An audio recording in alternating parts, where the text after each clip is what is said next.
Hello बच्चों, let's read the question. DNA element with ability to change its position is called cistrone, transposon, introne, recon. So the key concept of this question is to understand first of all the key concept. Let's just write it first कि key concept इस question का क्या है.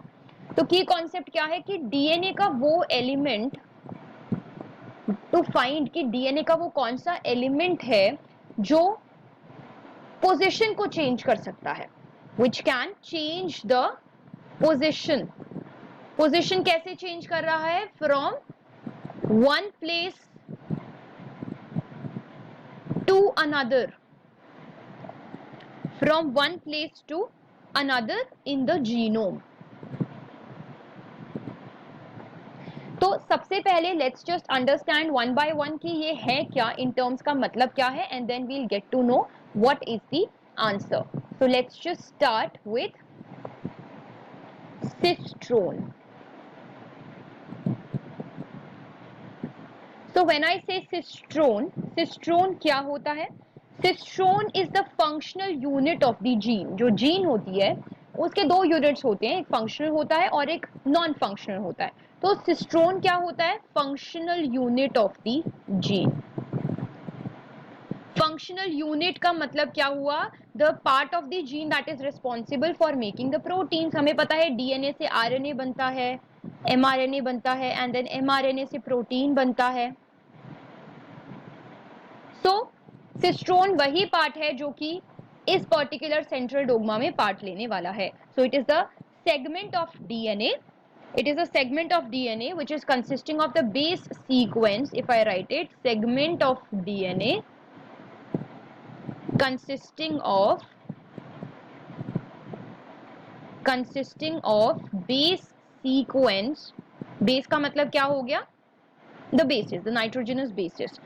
Base sequence that codes for, जो कि code कर रहा है for either the polypeptide chain. तो you can say either वो प्रोटीन के लिए कोड कर रहा है या फिर वो mRNA के लिए कोड कर रहा है. either it is coding for the tRNA या फिर rRNA, है ना, क्योंकि यही सब तो बनेगा. डीएनए से एमआरएनए बनेगा या प्रोटीन बनेगा. तो आरएनए में आप क्या कह सकते हो? आरएनए में एमआरएनए, टीआरएनए, आरआरएनए कुछ भी हो सकता है, एंड प्रोटीन तो हमने ऑलरेडी लिख ही दिया है. सो इसीलिए बच्चे सिस्ट्रोन जो है वो आंसर नहीं है, क्योंकि ये जीनोम में एक जगह से दूसरी जगह पे मूव नहीं कर रहा है. Correct. Now we'll go to the second option, that is the transposon.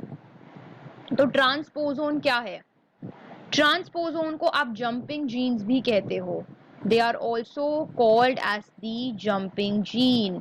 तो बच्चे ट्रांसपोजोन वो सेगमेंट है डीएनए का. It is that segment of the DNA जो जंप करता है या फिर मूव करता है from one place to another, from one place to another in the genome. तो इसका मतलब क्या हो गया? This is the answer. यही तो हमें चाहिए था कि कौन सा डीएनए का एलिमेंट है जिसके पास एबिलिटी है कि वो चेंज कर पाए अपना पोजीशन, या एक जगह से दूसरी जगह पर जंप कर पाए या मूव कर पाए. So transposon is going to be the answer. Now let's just look at the other options also. Introns बच्चे वो सेगमेंट है, I told you right. Cistron functional वाला हो गया और इंट्रोन जो है it is the non functional part which do not code for any type of protein. It do not code for the protein. तो ये क्या हो गया? This is the non-functional part. और अगर आप रेकॉन की बात करते हो, so this is the smallest unit of the gene. ये वो smallest unit है किसी भी जीन की जो कि क्या करता है? ट्रांसक्रिप्शन में या फिर ट्रांसलेशन में पार्ट लेता है. ट्रांसक्रिप्शन या फिर ट्रांसलेशन कराता है. पूरा का पूरा जीन एक साथ ही तो ट्रांसलेशन या ट्रांसक्रिप्शन नहीं कर सकता, राइट. उस जीन को ट्रांसलेट होने में, मतलब कि डीएनए से आरएनए बनने में या आरएनए से प्रोटीन बनने में उसका एक एक पार्ट करके करेगा. तो वही स्मॉलेस्ट पार्ट जो इनिशिएट कर पाता है या प्रोसेस कर पाता है ट्रांसक्रिप्शन या ट्रांसलेशन को, उसी को हम क्या कह देते हैं? उसी को हम कह देते हैं रेकॉन. सो बच्चे, the final answer of this question is a DNA element with the ability to change its position is called the transposon. I hope you understood it well. Best of luck.